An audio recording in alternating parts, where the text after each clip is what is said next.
Buckle up for another episode of Ghostfacers, a supernatural rewatch podcast.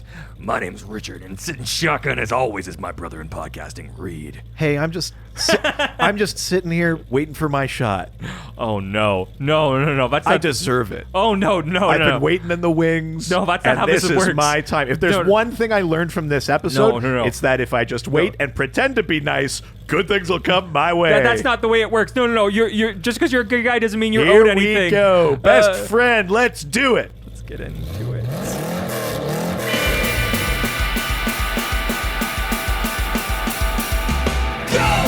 Ghostfacers! We visit ghosts when others were not. We're ghosts! Ghostfacers! Stay in the kitchen when the kitchen gets hot. Ghosts! Ghostfacers! We visit nightmare, we visit dread. Ghosts! Ghostfacers! We visit faceless, we visit dead. Welcome to Ghostfacers. Today we're discussing Season 2, Episode 4, Children Shouldn't Play with Dead Things. That's right. This is a PSA. That's right, baby. You have a dead thing somewhere? Don't let your kids play with it. Me, though, sure, yeah. What? Like, I could play with it. I just because I'm not. I thought you were saying the kids could play with Oh, you. No. Should we take this again? The episode's title, Children Shouldn't Play with Dead Things, is a reference to the 1972 film with the same title. Look at A that. film I have not seen, so if there's references to it, I'm counting on those notes over there to tell me. That's what these notes are for, baby. Yeah, baby. Speaking of things for us, we've got a review. Hey! Seamless. Crack the Sky via Apple Podcasts US. The subject says, the show is awesome. Oh, thank you. 5-star review. Very fun recaps 2 episodes of an amazing show. And Garburator is one of my favorite words. So always fun for me when one of those pops up. Oh, man, that's from home, baby. Oof. The plumber that works at 11:30 at night. I don't want to say it's his fault, but I mean, he came to clean the pipes and had to fix a garburator. he takes the job. He's like, no one calls a plumber at 11:30 at night. I'm gonna get fucked tonight. Yeah. And then he just loses his arm. Yeah, he got a text that says, you working? You up? Question mark. Yeah. Need someone to clear out my pipes. Well, He's like, no, really, I need someone to clear out my pipes. I legitimately. This episode... That's so nice. Thank you for the 5-star review. Yes, Can't yes. wait until we plow through all those and we have to start reading the 3-star reviews. Oh, no. I mean, there was one... For this podcast? Yes. Or on our other one? No, for this one. Oh, really? Because of all of the oh, right. Because we called Jensen on his shit. And they Oh, didn't like yeah, that. yeah. Someone didn't like that we were doing Dirtbag Dean comments. Yeah. This episode aired October 19th, 2006. All right. Written by Rael Tucker. Okay. Directed by Kim Manners. These are names we know. Yes, absolutely. I know I said that in a level of confidence that made it sound like I didn't know them, but I meant like we've seen them before. I know words. That's Yeah. why I'm speaking them This now. is definitely a thing we're doing. And you could tell by all the confidence I have. This episode was viewed by an estimated 3.29 million viewers. Oh boy. It's always going to be around here. It's going to be between like 3 and 4, basically forever. I'm really going to need to see these numbers improve if we're going to keep doing the podcast. Oh. If these numbers don't improve, we might have to cancel the podcast. But what do you mean? These are the accurate numbers. These are also the numbers we get for each episode of our. Oh yeah, show. yeah. Oh, I keep mixing them up. Oh, They've been tracking. So Yeah. yeah. Time for your favorite part. Okay, let's do it. This might be the best one so far. Really? Yeah. Okay. All right. I'm so I'm going to excited. throw some out there when you tell me what the country is, and we're going to see if I can do it. Okay, so just straight across the board, the one who actually got it right, Okay. same as the regular, the one who got it right, the same as the English one. Yeah. Oh no, The right way. yeah. Brazil, children shouldn't play with dead things. Sure. How Right. could you go any different than that, right? Everybody's got kids. Shouldn't play with the things that are dead. I mean, it all seems like It's like the first thing they teach you. yeah. Exactly. It's not, but should no. be. Oh, me neither. Oh no. Those were not things that I learned. The Polish. Oh, okay. I'm gonna say. If Hey! Don't touch that. think Hey, about you kids! Don't touch that. what if you were just trying to do like a Polish accent and we're like making fun of the title? How would you say? Children no play dead. Not far from that. Yeah. So the Polish title is "Children Shouldn't Play with Things That Are Dead." Yeah. All right. Yeah. I mean, so cumbersome. Love it. Love that. Oh, so good. I mean, that's just what happens when you translate things. Not every language has articles. Yes, it's true. What about German? Oh, the dead are not for playing. Basically, Yeah. the German title is "Don't Play with Dead Things." Yeah. Definitely more of an announcement than It's- like a. Not just children. Yeah. Listen, no the one rest should- of the rest of these countries, they only care if your kids play with dead things. But No here in one- Germany, we take it very seriously. one should play with. No, that's not German. Nope. I was like, how do I get my? I need to anchor in. Yeah, I mean, I guess bounty hunting is a complicated profession. Don't play with any dead thing. Nope, Nope, it's still it's Russian. Transylvanian. God damn it. It's Dracula. Blah, don't play with dead things. Unless it's this thing. Haha. Jesus Will Christ. Smith as Dracula. So, French. Oh, death is inevitable. It is not a game, nor should be treated as such. I mean, basically, but Sure. not in so many words. Okay. French. Vengeance from beyond the grave. Jesus Christ, France. Who hurt you? Other than you. With your constant revolutions.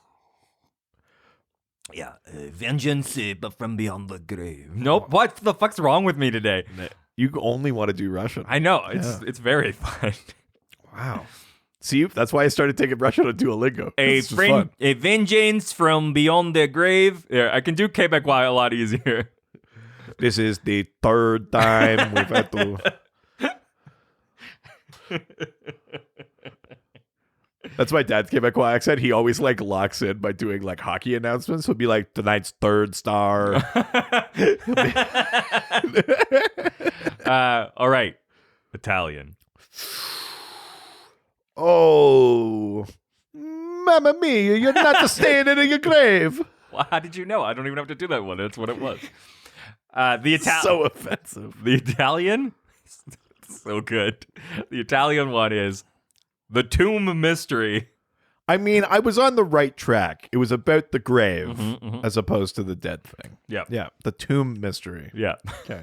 Which sounds like a knockoff of Tomb Raider. Yeah. Yeah, or Relic Hunter or something like that. Yeah. I know which one you're here for, though. Okay. Oh, is Hungary? Yeah. All right. Hungarian one is going to be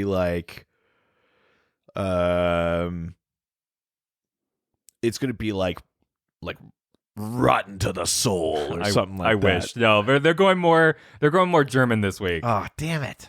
The Hungarian title is The Girl Does Not Rest in Peace. Oh, that's my favorite one. That's the best one. Because you're just giving it all away. I love that. We have one more. What? Yes. From a country we don't normally get one from? No, we get one, but I moved it to the end because it might be the best one. It's better than this one? Yeah. All right, hit me. This is the Finnish one. Okay, Finland. Yeah. All right. The Finnish title, 2 words. Okay. Forbidden Games. Oh, fuck yeah. What? Oh, yeah. That's my favorite song on the Batman Forever soundtrack, too. Oh, I thought it was the... Forbidden Games. That's my... These forbidden games are tearing me. Tearing me. No, really, it's tearing me apart. Because it's a zombie. Because it's a zombie. Yeah. Yeah. God, we're great. I like our annotated version of that song. That's a good one. Way to go, Finland. Forbidden Games. Right? Oh, fuck yeah. I know. I mean, definitely in the context of this episode. Yeah. There's actually only one featured song from this episode as well, speaking of music. Is it Zombie by the Cranberries? That would make so much more sense. No, it's Sad Girl by Supergrass. Oh, all right. Is that a term for weed? cool. Yeah. You guys have any of that super grass? I smoke. I like to 420 with that super grass. Dudes. Nice. Now go bring me that sad girl. Oh no. Oh, why? Oh no. TV Guide describes this episode as a college student's death in a car crash is not enough to keep her in the grave, as Sam and Dean uncover a gruesome tale of broken hearts and black magic gone awry. Yeah. Oh. I forgot about this episode until I was like doing the research for it, and I was like, yeah, I actually really dug this one. I completely... I say that now. I have not rewatched it before we do this episode, so I remember really digging it. We'll see how I feel about it when we watch it. Very true. Yeah, I watched it last night. Okay. I've got thoughts. But before we get into today's episode, Okay, why don't we open up Dad's journal and learn about some of the real world monsters in today's episode? let's see what the lore says about zombies, zombies, zombies.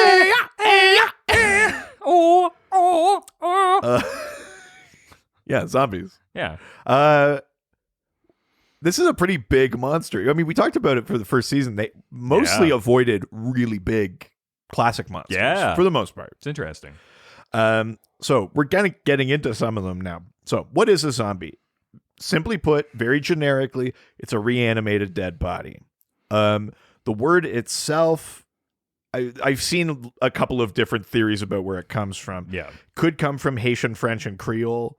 But it possibly has roots in like West African or Congo words like Zumbi or Mavumbi or Navumbi that refer to like gods or revenants or bodies without souls. Oh. The modern version of what a zombie is not exactly where it comes from in the folklore. So it starts basically in Haitian folklore, and it usually involves magic or witchcraft. So there are two types of zombie in Haitian folklore. There's a physical zombie, which becomes a soulless, reanimated husk under the control of a sorcerer or a witch that raised it. So it has no will of its own. Yeah. And then there's also a spiritual zombie, or they call it like a zombie astral, which would be like capturing and containing the person's soul to draw from its power. Oh. So basically, not like me where I'm just dead inside. Well, no, but you're close. Oh, okay. But what that means is that in that folklore, being a zombie just means you are only half of yourself. It's either the physical has stayed behind or the soul has stayed behind. You don't have both parts. So when I'm like So really that's essentially hungry, what a zombie is. when I'm like really hungry. Yeah, you're not yourself. Here, Yeah. have Snickers. Thank you. Today's episode brought to you by Snickers. God, I wish. Put one in a zombie's mouth. That's always my thought process. So the roots of the belief touch on like voodoo spiritual belief. Mm-hmm. They invoke Baron Samedi. But here's where this is the bit of zombie lore that colloquially we've all forgotten, and you'll see why. It's deeply rooted in Haitian slavery. Oh, So boy. one belief was that Baron Samedi would raise the dead in like a rapture type event and return them all to Languinay, which is like Guinea in Africa, unless they were to be punished, in which case they would linger as zombies. And slave drive. You've got to let it linger. Another cranberry I song. will. Were the cranberries just all about Haitian folklore? Oh my God. Aren't they from like... Yeah, a bunch of white Irish Yeah. people. I mean, listen, we're talking about what's been glossed over in zombie lore here, and it's all about how it's rooted in slavery. Slave drivers would use this idea to scare slaves into not killing themselves. Oh my God. So basically, it'd be like, you don't want to kill yourself because then you'll be zombified. You won't get to go back to Africa. Oh my like Baron God. Samedi won't take you. Jesus. Yeah, pretty bad, pretty awful. So when Haiti, after the Haitian Revolution at the start of the 19th century, they became an independent state. They threw off the French, French rule, basically. Yeah. And then that myth started coming to America and stuff like that, and it got whitewashed. Basically, they were like, oh, the idea of like slavery and that we don't like that, which is why like our conception of zombies isn't normally about someone controlling them, right? Ours are like a disease or a virus or something else, right? It's not about like one person raising the dead, because that still implicates the notion of being slave. So yeah, the Haitian and slave origins have been erased for the most part. There's like no more kind of necromancies specifically. It's more about nature or disease. More modern versions of zombies come from, there's a book from 1929 called The Magic Island, which is about Hispaniola. It's about the island that Haiti is on, by W.B. Seabrook. The story invokes voodoo. And it also comes from a bunch of like novellae written by H.P. Lovecraft that describe the revenant dead as being like more primal and violent, which is again closer to what our version of a zombie is. Because the thing that I was reading through the Haitian folklore thing, nothing about that says the zombie has to eat brains, or it's just you were just like a puppet husk that the sorcerer was using. A husket. Yeah.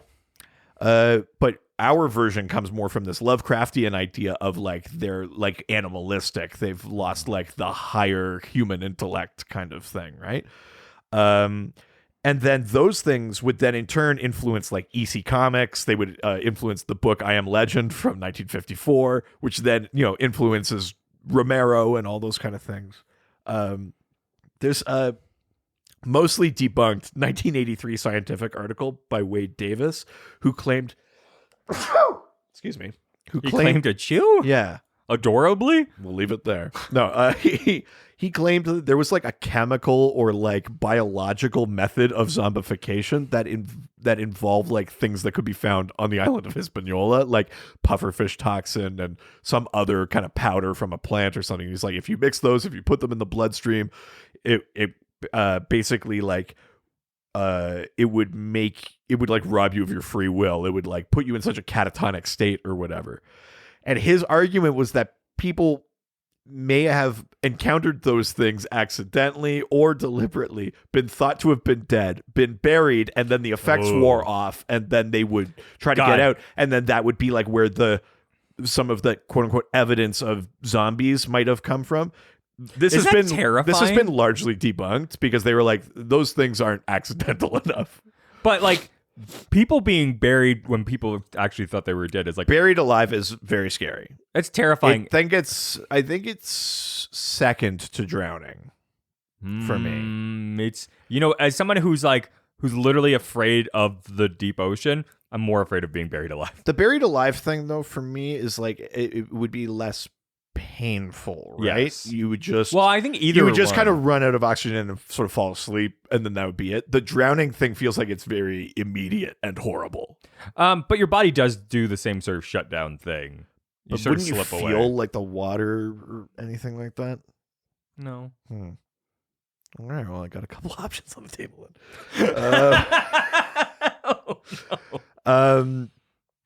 Yeah. So, how to beat a zombie? So, in the modern version of zombies, because they're mindless drones, it's not connected to magic at all. It's about destroying or decapitating the brain. Yeah. That's usually good enough. Sometimes you need fire, but for the most part, it's either like the double tap or, cut off their heads or something like that. For the most part, that is good in zombie lore. Although even in Walking Dead, you cut the head off and it can still kind of chew and bite, so you got to watch out there. But in the Haitian or folklore, it was said that a zombie could be saved by feeding them salt. So again, salt as this thing that disrupts magic or interacts with like the sort of soul world, right? Oh, I thought just when you become a zombie, your blood pressure goes really high, and then yeah, just give them a bunch of French fries. Yeah. Well, I guess not French fries. Freedom fries. That's right. Why are you concerned about telekinesis? By that same logic, if it's about disrupting magic, you could also, like a priest or a hungan, could disrupt the magic of the sorcerer. The zombie would be freed. Or in some South African versions, a healer powerful enough could like cure the condition. Mm-hmm. But that's zombies, baby. Wow. So like our version of the zombies are missing some of the elements of the original Haitian folklore. And that version of the zombie is more what this episode is dealing with, Wow. which is kind of cool. That is really cool. I had no idea. Yeah. That's awesome. Well, with that, we should jump into today's episode. Let's do it. We're gonna do it, and we're gonna do it. That's right. We're gonna do it. Oh, I thought you were doing like Smithers Mr. Burns or Skinner. Yeah. Yeah. I guess they're both Harry Shearer. Yeah. I did fumble into a Homer impression the other day, which I was really proud about. Oh, nice. Yeah. I need the right moment to bring it out, but because I can always do the like classic Homer, the like "Come here, boy." Do you do like the one that Mike Mitchell does, like the first season Homer? Frosty chocolate milkshakes. Yeah. Come here, boy. Yeah. No, that one is easy to do. First season Homer, yeah. Yeah, it's the other one that becomes a little. I fell into the other day. I need to figure out what the anchor is into it, but I was really happy about it. So let's let's do this into today's episode. Oh yeah, okay. We got it then now. Oh yeah. This is this is what Supernatural is now, baby. We got Love our thens it. and nows. We're showing bits of We will never let go. What happened to Dad. Zad? Oh, He was our Zad. I'm so sad now because he's gone. It's so weird to like make it not Zaddy. Yeah, Be like, he's my Zad. yeah. He's my Zother. He's my Zother. Yeah. Yeah, Zotherhood really suits me, I think. All right, now. Right. Okay, we've got booze. This guy walks in. It's an empty table. got He chocolate. puts 2 beers down. To a woman who does not look into it. Oh, yeah. Tortured emo rock. Guaranteed That's cure right. for heartbreak. So this guy, right away, best friend vibes. Oh, immediately you know what it is. And she's grabbing his hand. She's saying, thanks, Neil. That's He's not a good friend, though. She says he's a good friend. He's not. He's just doing the shitty thing. He's waiting in the wings. He thinks it's about a reward for being nice. that's not good. Fuck this guy. Yeah, fuck that guy. Fuck Neil. That's right. Don't fuck Neil. Yeah. Yeah. Angela is sitting at the table upset and in tears. Right away, I got a piece of information, which is Summer Glau was originally cast as Angela. Okay. Yeah. Interesting. But had to drop out due to scheduling conflicts. Amara Zaragoza took over, who is currently playing her Right. at last minute. Some cable stations, such as TBS and TNT, that later re-aired the episode, still list Summer Glau as playing the deceased college student. Oh, interesting. Um, So Neil goes to get the door. It's Angela's, I guess, ex-boyfriend because they've broken up. And he's like, I got to talk to her. And he kind of busts in, but she's not there. And she's driving away and then makes the mistake of answering her phone and getting upset that it's her ex-boyfriend. yeah. And Her ex-boyfriend, played by none other than creator and lead of the Canadian smash hit comedy Letterkenny's, Jared holy Kiso. shit. Yeah, it is. Yeah, it's Jared Son of a bitch. Kiso. But yeah, distracted driving. She gets in a car accident. It's a flip phone. She didn't have touchless. And she gets in a car accident. And, That's right. And she dies. After Angela crashes her car, the close-up on her blood-soaked phone shows that she is on a TELUS network. TELUS is a Canadian mobile phone network available in British Columbia, where the show is shot. It is not available in Illinois or anywhere in the United States. But for anyone watching in the States, they'd be like, oh, they made up like a phone network. Yeah, tell us information. Sure, I great. get it. Yeah. No. And we're in the Impala. That was it. Cold open. Yeah. I mean, it was Somebody dies. Yeah. But like no supernatural stuff happened in it. No, she just dies. It was just a PSA. I mean, kind of. Yeah. I mean, that was probably when things were getting pretty bad. 2006, lots of phones out. I was going to say, I'm like, yeah. More people had cell phones at that point than had ever before. And now things have gotten so much better. Yeah. Sam and Dean are driving out to visit their mother's grave because Sam wants to pay his respects. Dean thinks it's an irrational thing to do because there were no bones to bury after the fire, and all that's there is a headstone planted by their uncle. Dean, however, this uncle is never mentioned ever again. I was just going to say. Does not appear in the episode about Mary's family, though she is said to have a large family with many cousins. Yeah, that's right. Yeah. But Dean's basically shrugging off this whole thing, and he's just like, why are we going there? He's clearly like not dealing with something. And they get to the cemetery. I mean, Dean is kind of using Hunter logic, though, too, which is like, if there are ghosts in that, they won't be there because they didn't bury anything. Yeah, exactly. You know, like... But Sam's clearly trying to get closure, so he's kneeling behind their mother's grave and is going to leave her father, their father's dog tags. Yeah, he does the thing that you only do in TV where he digs a little hole with a fucking knife. Yes. Which I've never seen anyone do in real life, No. but he digs a little hole with a knife to put the dog tags in. On Mary's headstone, it reads 1954 to in 1983. This would lead Sam to being 22 to 23 years old when the show started in 2005, which is correct. Yeah, which is what he was meant to be, Yeah. and roughly what Jared was, right? Yeah. The dog tags. These guys are roughly cast at about the ages they were. Yeah, exactly. More or less. The dog tags say Winchester John 306-00-3594 type AB non-religious Right. information. AB blood. Yeah. Ugh. Absolute Badass. Nice. Yeah. We're so in sync. In a shallow tone, Sam utters, "I love you, Mom," and walks away.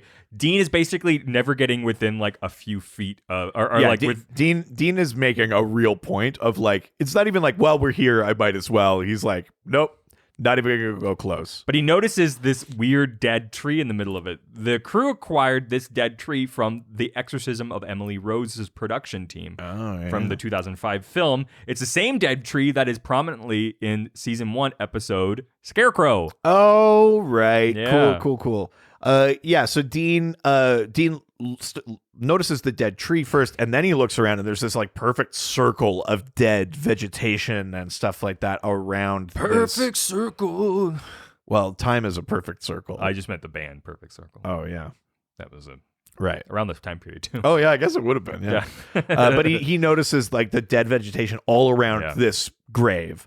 It's Angela's grave. She was a student at the local college. Yeah. Her funeral was 3 days ago, and like it's a perfect circle. There's definitely something going on here. And Dean's like, we're going to investigate this. But Sam just thinks he's trying to avoid his feelings because he's just like, what are the odds? I mean, this plays into like 15 seasons from now, but he's like, what are the odds that like something that we decide to go somewhere and there's something for us to investigate?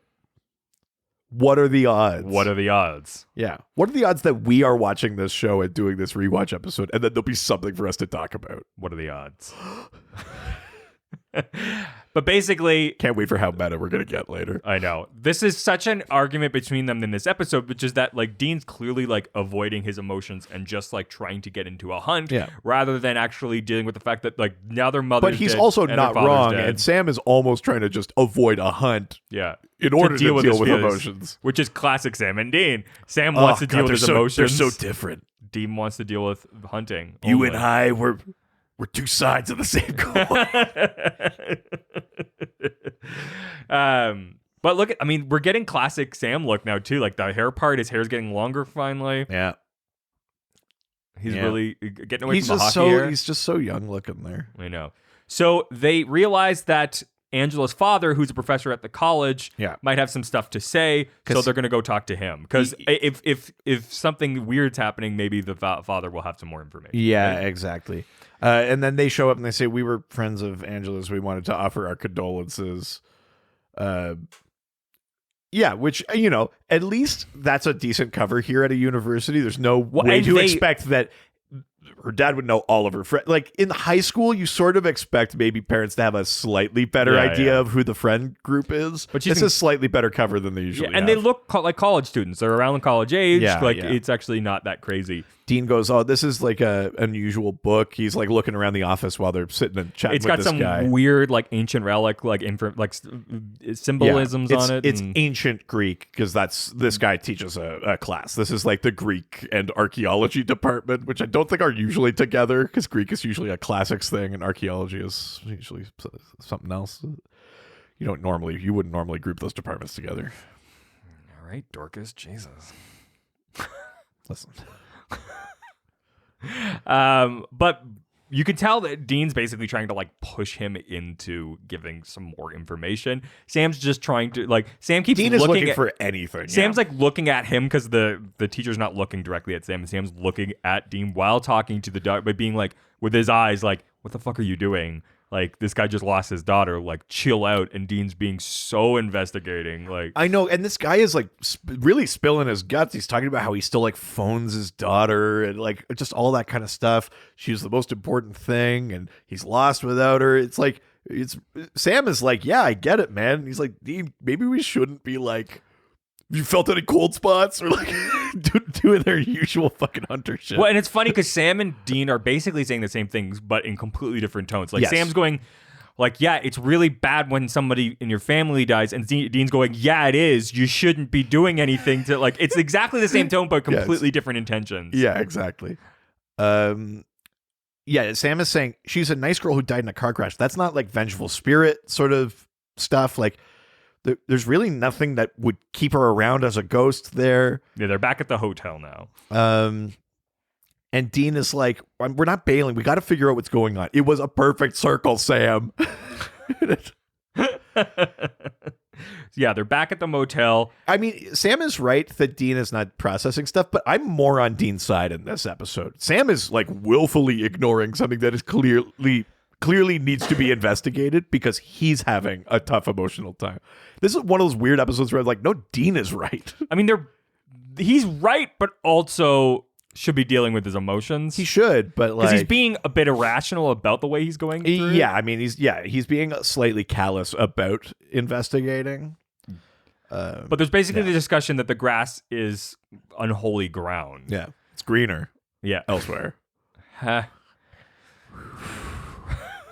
But they just Sam keeps trying to turn it into a conversation, and Dean's just getting more and more upset about it. His blood pressure's rising. He decides he's just going to grab his jacket and get out. So now we go to Matt's apartment. We get holy crap! Is that crazy? He's so young there. It's Letterkenny, man. That's right. A broken up Matt is lying on the couch watching old videos of he and Angela. I mean, it's just a video of Angela. He's just like chasing her with a camcorder. You hear her in the him in the background, yeah, talking, but it's literally... Yeah, and then the plant that's on his coffee table, because he's really got it together, but he's in college. The plant dies. That was the thing that while watching this episode, I'm just like, I mean, I wouldn't go into someone's house and just assume because their plants are dead that they are... I will say the thing I was making fun of at the start is a way more authentic college experience, which is like, here's something, 2 bottles of beer and a bar of chocolate. That's what I've got. Like, that's more authentic than Matt's house here, where he's like, got a coffee table with a plant on it. And the plant was alive? And the plant was fine up until now. Yeah. But now it's dead. And then he's looking at the TV and he realizes there's a reflection in it. And he turns around and then we just see the TV and we get that classic supernatural blood splatter. Right. Really awesome. So now we flash to Dean breaking into Angela's house in search for additional leads. Yeah. I mean, I do love the like breaking in broad daylight through the front door. Also, just like what college? I guess there's not really. This is a nicer house than my house. Like, yeah, but is this meant to be just Angela's house her and her roommate?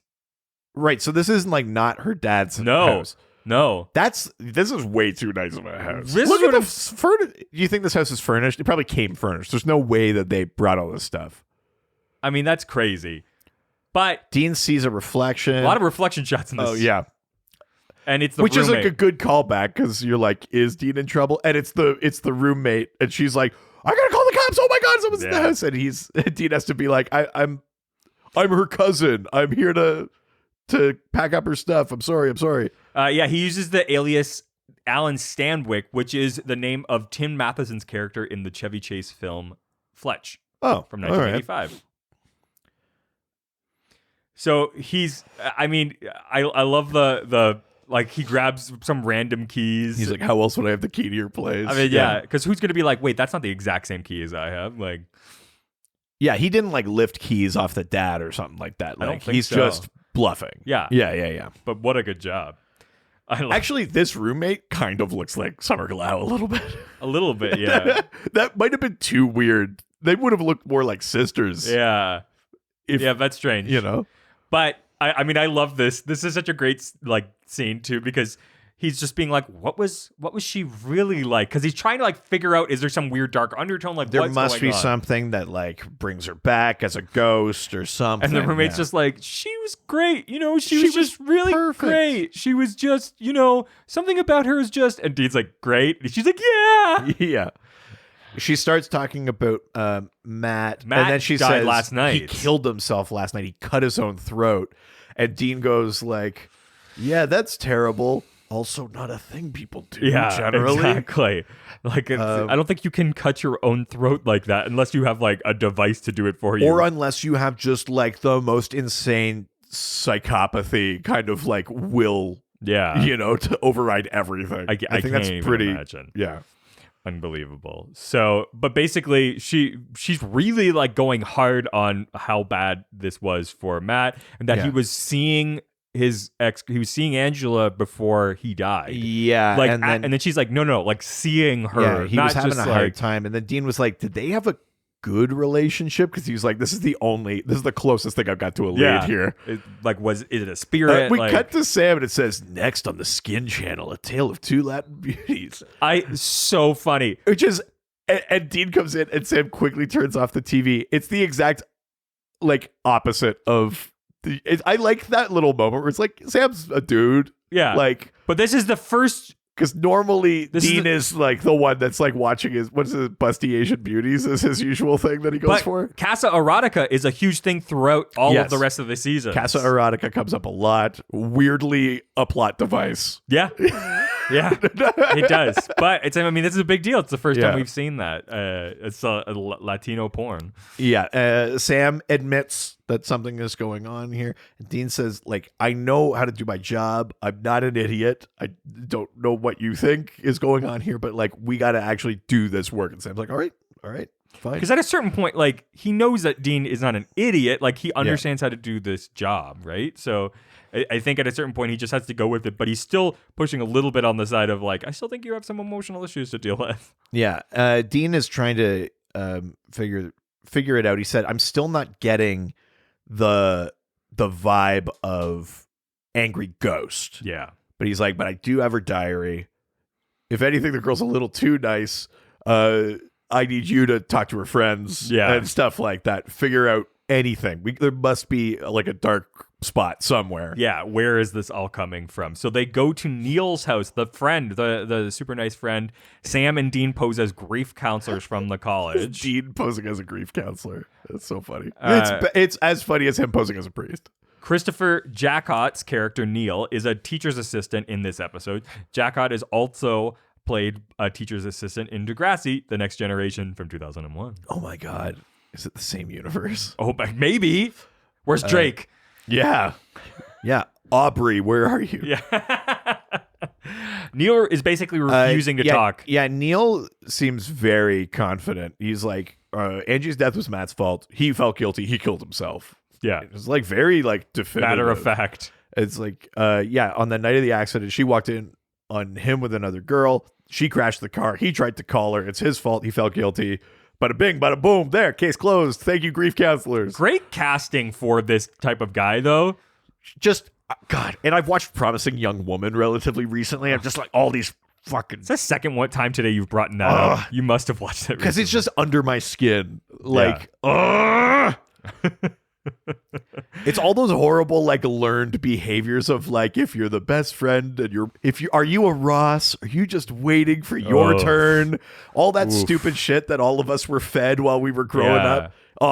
Really. You put in the work you deserve to It's that shit. Yeah, Ugh. exactly. And that's so he's playing it really like the actor's doing a very good job, but I really dislike this character, because this Neil character. If you've put in the work and she's being nice to you, clearly she You're next. Yeah. Ugh. You got next. It's like basketball. When the first game is done, you got next. Yeah. Yeah. We're both playing skins. Ugh. Yuck.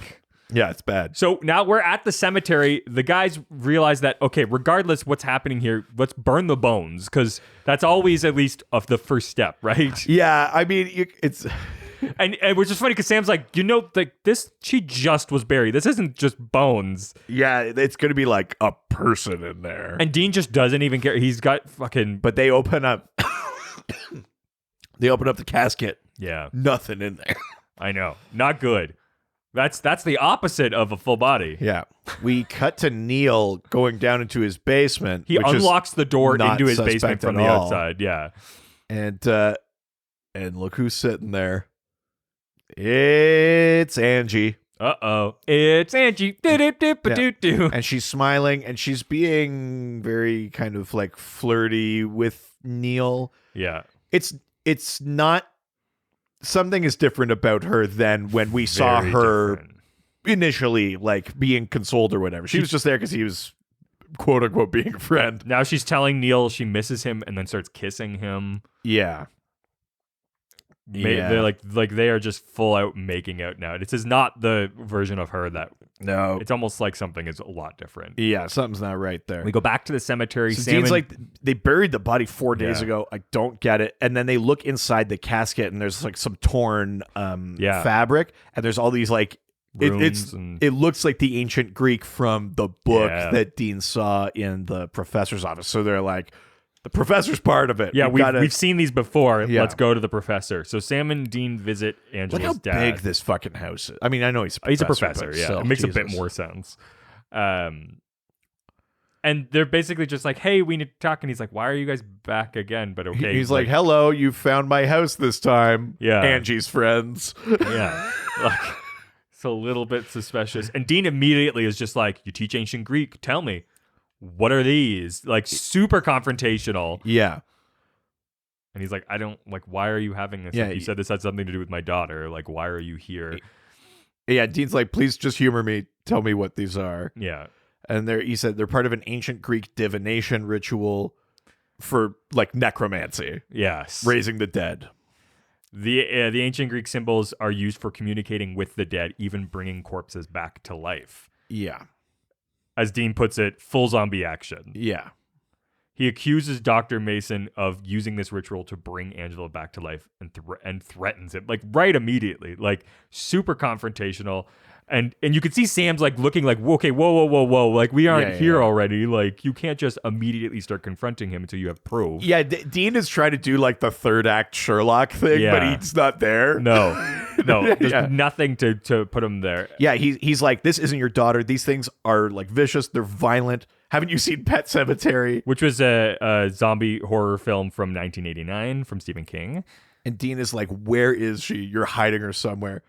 And Sam is like, Dean, look, the plants are alive here.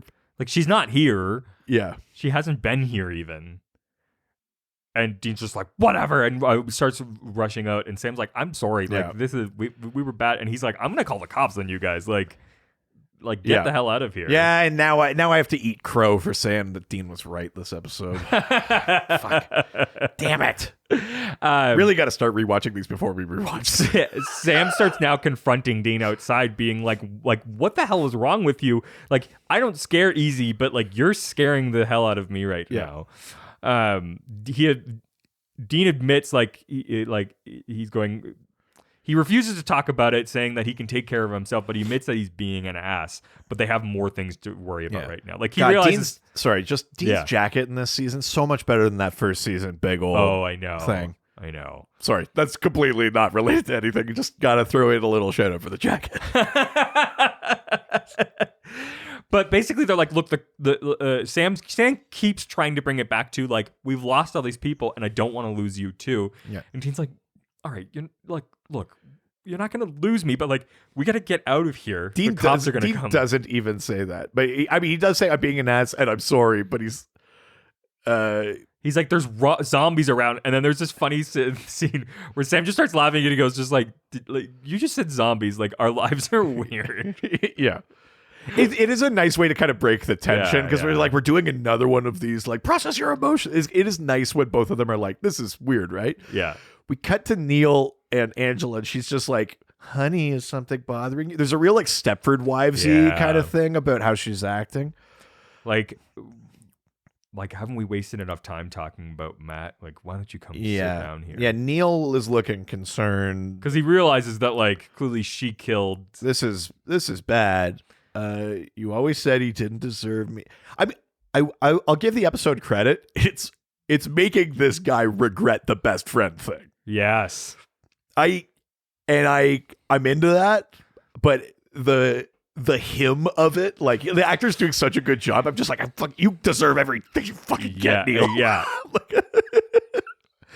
I just want to punch his face. I really don't like the way He's this got a guy punchable looks. face. Yeah. Sorry to the actor. Yeah, sorry. But you're very well suited for this role, and I don't like Yeah. you. Do you think he's as punchable in Degrassi?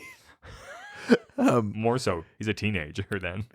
Yeah, she's like doing like the almost like the Woman in White kind of like, Yes. you know how like aggressively sexy the Woman in White was in the pilot? She's kind of there. Like she hops up on him. She's like hiking up her skirt and stuff. She's like, whatever the ancient Greek thing was, he added in a little like dash of fucking horny. Yeah, seriously. Like yeah.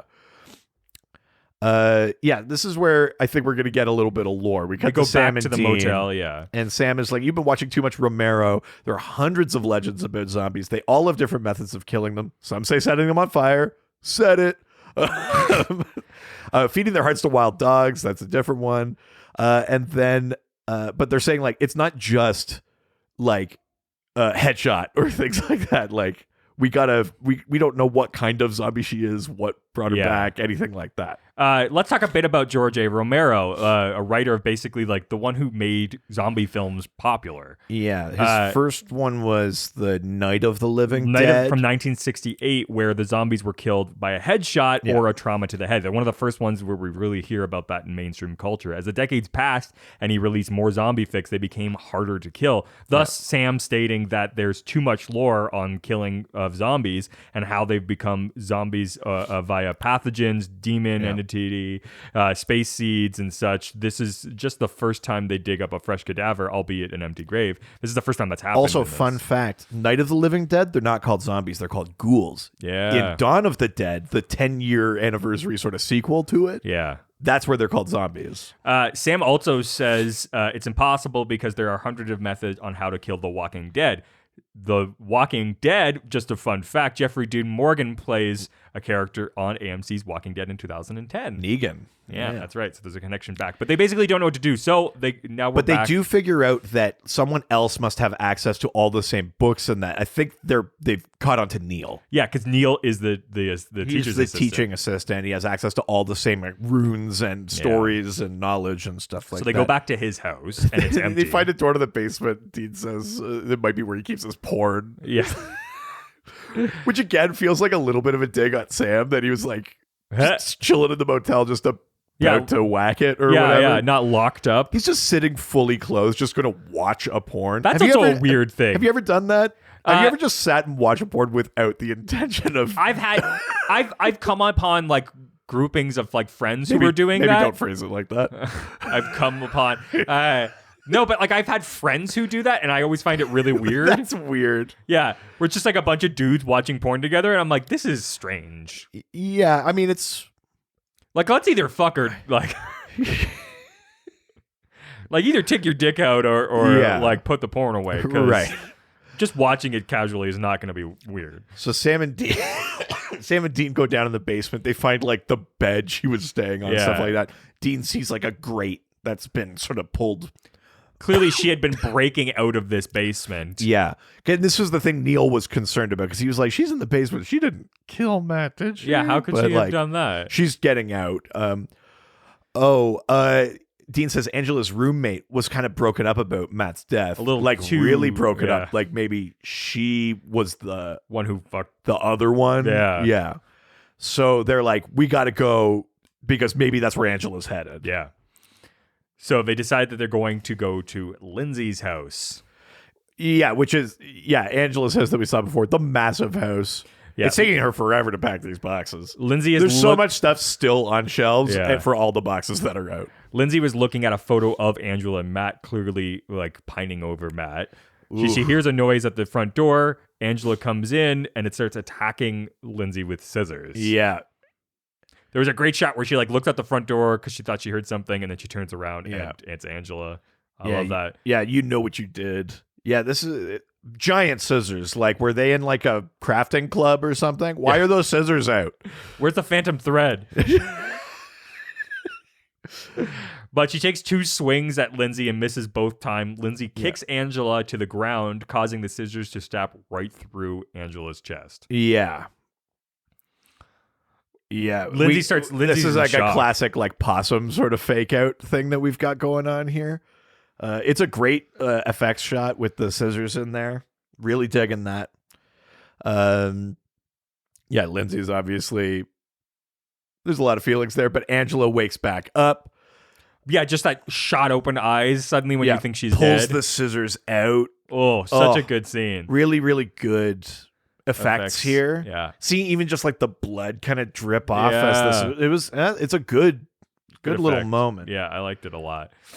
And basically, she goes to start. Yeah, Dean stab. just starts shooting her, Yeah. and she jumps out like a window or a door or something like that. Sam stays with the roommate. Dean kind of lost her out there. He tried said, to go "Damn out." that dead chicken run." Yeah. They clearly like need to have a chat with Neil. Yeah. We need to talk about Neil. Oh my God. Yeah. So the silver bullets did something, and Dean's like, kind of, but not enough. I think we didn't get the silver bullet kind of zombie. Yeah. So there's nailing the undead back into their graves, which is kind of like vampire staking, which even they are talking about. We talked Yeah. about that last week, that there was that rash of like just stakings in graves. Yeah. In the But you have to 1600s. get her back into her grave bed. Yeah, that's sort of where they're going with this.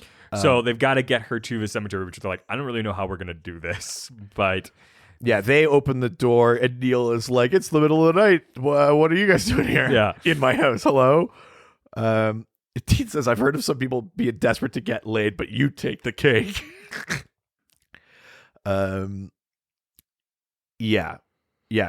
There's a good old "we know what you did," the ritual, everything. Yeah, I mean, Neil's trying to play it up. He's like, "That's crazy. She's not." how could who would do a thing like that? But I mean, we've already seen that he's kind of like unsure about what he has done, and so Like Dean'd be like, Angela killed Matt, and he's like, yeah. Oh yeah. So now Dean's gonna start roughing him up. No more crap. Blood's on your hands. You can help me or not, but like you are gonna tell me where to find her. Yeah, exactly.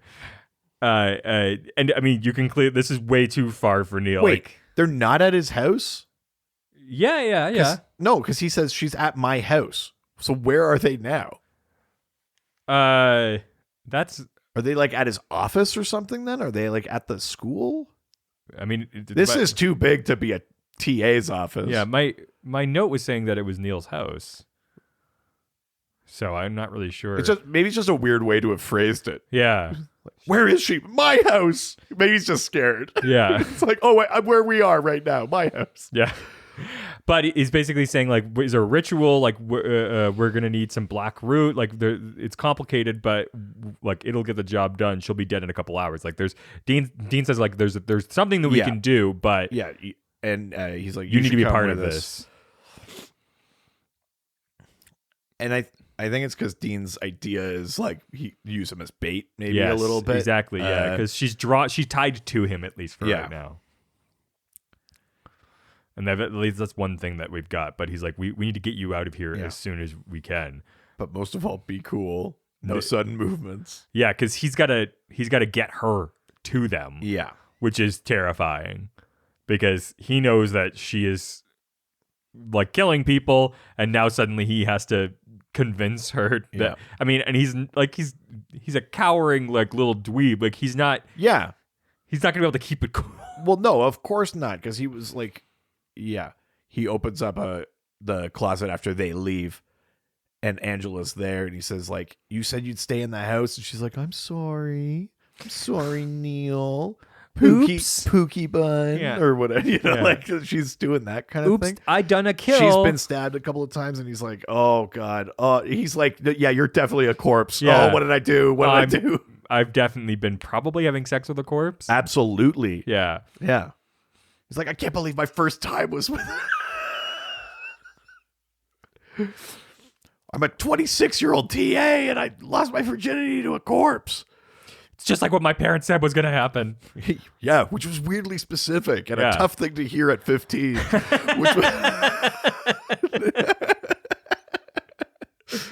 But Neil says he's basically got to go get something from the car. yeah. So he's got to go get the car. Sorry, he's got to go get the car to get her. Yeah. But he's basically, his idea is just to get the fuck out of there. Is it, or is he going to try and do something? No, I think he's gonna just try to gonna escape. and flee. Yeah, and Yeah. I think Angela's on to him. Oh yeah, I guess they are at the TA They are at office. the school because that's where he walks That makes out more of. sense. It makes a Okay. lot more sense. Yeah. Big So- office though for a TA. Yeah, seriously. This school's in the money. Yeah.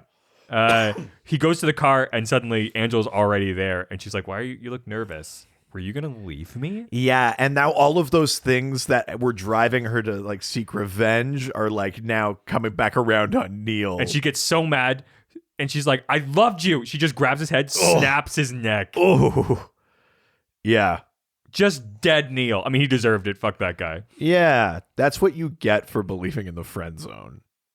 Be like a real friend, or be like someone that is like actively pursuing romance. Yeah.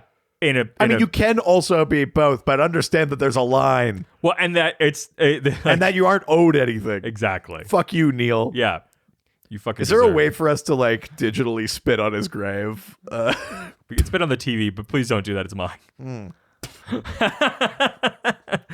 So now we are at the cemetery with the guys. Sam and Dean are lighting candles around her grave bed, waiting for her to arrive. They decide to use Sam as bait to lure her back to the grave. So Sam's sort of like wandering around the cemetery looking for her. He's hearing noises, but he's got his gun pointed out. And Angela sneaks up behind Sam because she's a zombie and a ninja, apparently. Yeah, this is the piece of this zombie lore I don't get, because it was the same when she attacked the roommate. She like, there's a knock on the front door, but then she was already in the house. And then he made a comment about her being super fast. yeah, so- this is a piece, but we know she has to physically move because she had to take the grate off in the basement. Yeah. That's the piece that I don't think ever really gets figured out. Sam is like, he points a gun at her. and she's like, "I'm still a person, please." And he fully headshots her. Yeah. and she doesn't like that. Yeah. Actively not. So she gets really mad and chases him down, basically. Yeah. They get to a certain point and she actually like leaps to him and knocks him to the ground. Yeah. So Jared, this is She's gonna. Yeah. we've been leading up to this moment because Jared broke his arm during that scene. Oh, this is the one This where is you the told one. me about it, right? So he had like hurt his hand from the previous episode, and then during that stunt is when he realized that it's fully broken. And they have to make a line where he says like, "I think she broke my hand," was added after because he's going to be in cast for the next few episodes. Right. So she takes him down. Dean shoots her, and then she chases after Dean, and then Dean shoots her a couple times and knocks her into the grave. Dean does the coolest fucking like run with this big old knife, slide on the ground, slides into the casket and stakes her in, So and like good. keeps her in the grave. And says that line again, "What's dead should stay dead." Oh, Second time in it's the a episode. it's a cool fucking Dean moment. It's good. So you see how Sam's like holding the Oh yeah. shovel like that again. So he's actually using the shovel to keep his arm stable and Oh, he's mobile. using it like a sling. Yeah. Wow. I mean, that's clever. I like that. Yeah. That's good. Isn't that crazy? It's a cool little fact there, but yeah. Interesting. See, I know he's like holding his arm like that. I think she broke my hand. Yeah. Oh man, that's clever. Gotta hand it to them. I like it. I do also like that they had to like, we're in morning and there's like morning time and they're still like tamping down the grave. Yeah. They also don't know about Neil. Like, No. Neil's corpse is just like outside the university Yeah. still. Someone's gonna find that out. Just like snap neck, like outside of his office. Someone's like, "Mr. Neil, my grades." Yeah. Damn it, I was coming here to try to sleep with him to get my grades up. Yeah, I was gonna say more of like, "Mr. Neil, you said there was something I could do to get my grades up." You 'Cause he's said that- we were really good friends. Yeah. You fucking dirtbag. Fuck you, Neil. You deserve to die. I'm glad you're dead. Really hammering on the... Yeah. Yeah. So they're in the Impala. They start driving off, and we think that, I mean, this is how the episodes usually end. Yeah. When they're at the Impala at the end, that's when the episode's over. Dean looks super serious. He looks really, really like he's mad or something. We don't really know. And then unexpectedly, we think this would be the last shot, and he pulls off on the side of the road, and we're like, "What? This isn't the end of the episode. What? How's this happening? What's happening?" And he pulls up. He gets out of the car, and he goes and sits on the hood. I mean, you're like, wait, this is not how a Supernatural episode ends. No. What's happening? None of this makes sense at all. Oh, he's wearing the old jacket again. Come on, Dean, get it together. Wow. It's because he's thinking That's about how the you know. past. That's how you know he's not okay. He's like, I need to look less hot right now. I should put on the old jacket. I know. People need to worry about my feelings and not my face. Yeah. And this is where he finally opens up to Sam about how he's feeling. He finally comes to terms with the fact that he's not okay. Yeah. He tells Sam that he believes that he should have died at the hospital after the crash. Yeah. Yeah. I mean, obviously he's been carrying this for a little bit, and he feels bad about their dad and all this kind of stuff. And yeah. It's a good moment. But I mean, super unnerving when the person driving your car pulls off, not on the side of the road on which you were driving. He crosses the opposite lane of traffic, pulls off on the other side, just gets out and sits on the hood. You're like, uh-oh. Guess I'm driving now. Yeah. Forever, maybe? And we realize the reason he kept insisting that what's dead should stay dead is because he believes that John somehow changed places to bring him back. Yes.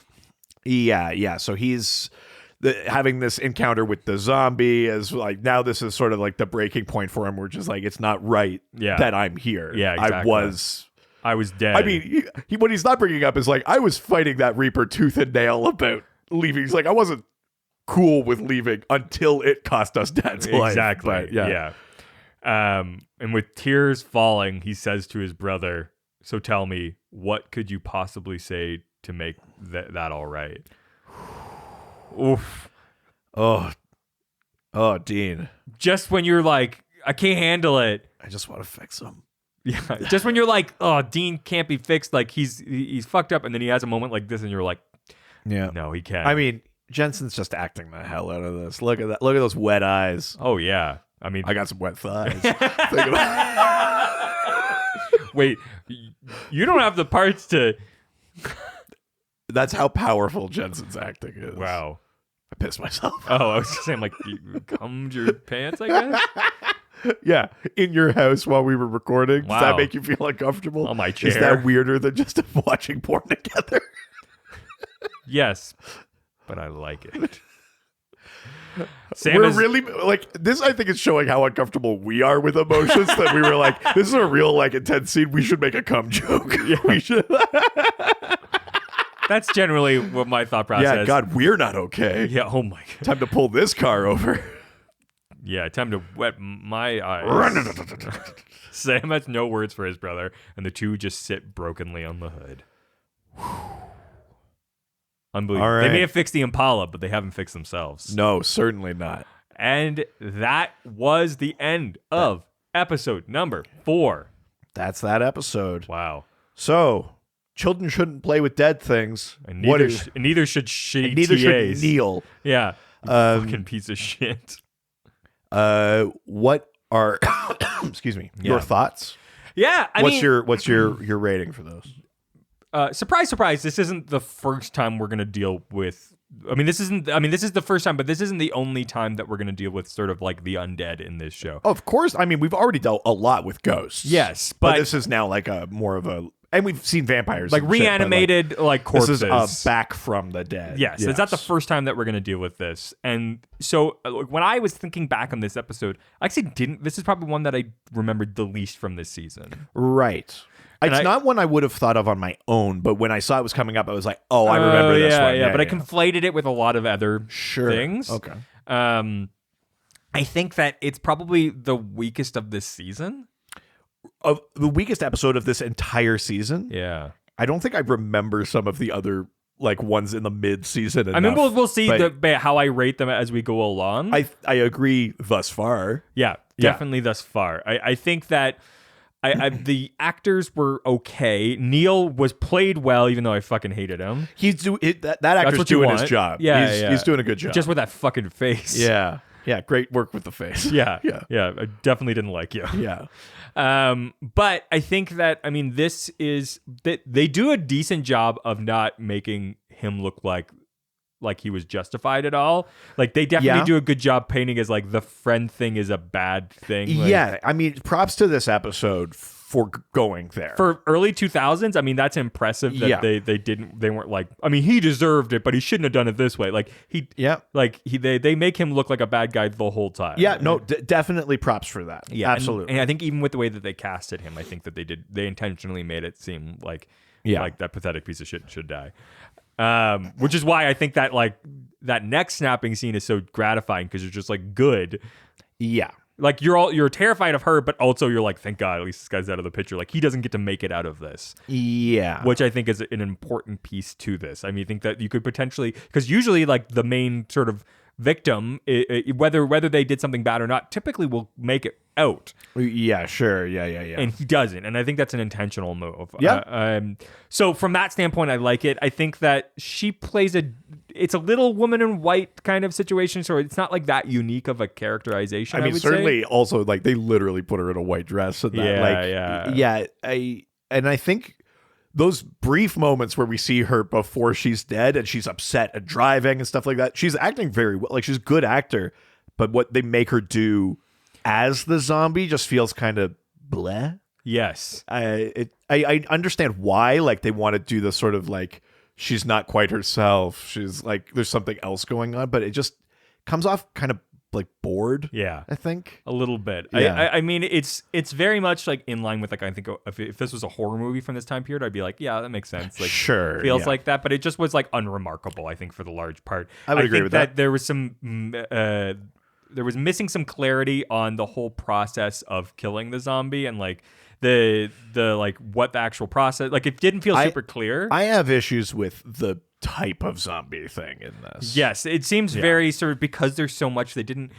I find that often with a lot of these monsters, they go, okay, there's a lot of information out there, or a little bit of information, but we're gonna have our own take on this. Yeah, this didn't feel like a clear take on zombies, especially since I just did a bunch of reading about how zombies have been whitewashed. It especially makes me mad that they were like, it's Greek. I mean, everything has their own revenant things. There are Greek myths about that stuff, but like, it makes me mad that they went Greek, not Haitian. Yeah, it makes me mad that they kind of go part of the way with like, Neil is a bad guy, but they don't go all the way with that she should be more in his thrall.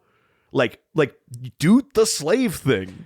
If you're cut that out. No, but you know what I mean? Like, make her that he was like, and Matt was a bad, like, he was kind of directing it. Even if he, you know what I mean? Like, she's got a lot of her agency. She's doing her own thing. Yeah. Normally I would advocate for a woman to have agency on the show, but I don't want the zombie to have agency. No, and they also need to show, like, there's a great example of, because you could make her more of the victim. It could be more of a sad thing that she has to go back in her grave. It could affect Dean more, that like, see, dead things should stay dead. She shouldn't be here, and like she knows it too. Like, and I think they do a better job of that later on in the series. Overlooking that sort of piece of the Haitian folklore, I think, actually ruins some of what they're doing with the messages in the episode. But there's also a direct reflection on sort of the idea of this like guy feeling like he's owed something, and so he like. So, I mean, there's a direct correlation to like the enslavement of this person and like what guys feel like they're owed from women. It would have been both like a good nod to the heritage of most of zombie lore, like the Haitian thing. But a great analogy. And a good analogy for the things they were doing in this episode anyway. Like, I don't think it's a full rewrite. I just think it was a missed opportunity. I think they messed up. Yeah, absolutely. So that being said, I'm going to give this I'm going to give it 3 apartments that are far too good for a college student. Wow. Okay, you're giving it a 3. I mean, we've just said all of our thoughts. I generally think it's pretty good, and there's some good moments in there, but I am disappointed by, certainly in retrospect, I didn't know these things about like Haitian Yeah. zombie lore beforehand, I wouldn't have thought of it. Yeah. I'm more upset by it now.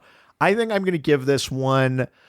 I'll give this 3.25 friend zones. Oh, wow. Look at that. Yeah. I mean, the lowest we've marked any episodes this season. Yeah, certainly the lowest this season. I don't think it's a bad episode, but it's average, and that's I think we've reflected that. Yeah. Yes, exactly. Well, that is the end of the episode. But before we get to the actual end, We have to sit on the hood of the car and that's and sort cry? of. Let's check the Roadhouse bulletin board for some notes from some of our fellow hunters. What? That's right. New segment. That's right, baby. Holy shit. From Squirrel. Just want to start out by saying I love your podcast. I am a huge SPN fan. I started listening to your podcast on Spotify today, and in the second episode about the Wendigo, you guys left out how Sam and the boy found Dean and the sister. Dean left a trail of M&Ms leading to the mine. I think this is valuable to note because it is a common theme through the show for the brothers to leave each other clues/trails for the other one to find them when they get separated. These vary from cool code words to something stupid like a trail of M&Ms. Again, I love your podcast. Can't wait to catch up with the rest of it. And I just thought I would note that. Well, thank you. That's dope. It's true because in that episode we do bring up that Dean, because it's part of the thing that exposes that they are not rangers. Yes. Is that he's like, I brought a big ass bag. Yes. We do point that out, and we didn't mention the trail. Yeah. You're right. Which is a really, really good point, and a thing that that's the first. That's very funny. Yeah, it's the first note about them sort of making a trail as they go along. So, thank you that's so awesome. much. Yeah, very cool. If you have a note about a past episode that we've already talked about, or maybe something that's coming out that you want to make us have a note about, or you just want to talk about Supernatural with us online, you can do through a bunch of different places, such as our email. Ghostfacerspodcast@gmail.com. Or we have a ton of social media platforms that we are pretty active on. Yeah, the ones that you would expect people of our age to have. We're on Facebook, Twitter, and Instagram @GhostfacersPod. Yeah, we're going to be ghost dabbing on TikTok next week. Oh, God. Yeah, I'm going to have to do a bunch of like kind of weird half-assed hand motions to music, and that'll be my new dance TikTok. Yeah, exactly. Because the videos are really about my dance moves and not what I'm wearing and the way But I'm I'm doing going to, every time I do it, I'm going to have like a Dr. Pepper in the frame so that eventually Dr. Pepper will be like, do you want to, like, should we give you money? Yeah. Yeah. And if you like this podcast and maybe you want some more different content from us, we have another podcast that you can listen to. Yeah, it's the Dr. DC podcast. It's about DC Comics. You don't need to know anything. We take listener questions. It's mostly just to chat and have a fun time and talk about superheroes. But there's lots of interesting sort of narrative crossover between things that they do on Supernatural and things that they do in comic books. So go and check that out. I know some of you have done that already, which is amazing. Thank you so much. Yeah, for the people that have already done it and the ones who are thinking about it, look, I'm sorry. We would have cleaned up the place, but I didn't know you were coming. Yeah, just get ready. It's a much worse show. All right, say goodbye, bitch. Sure.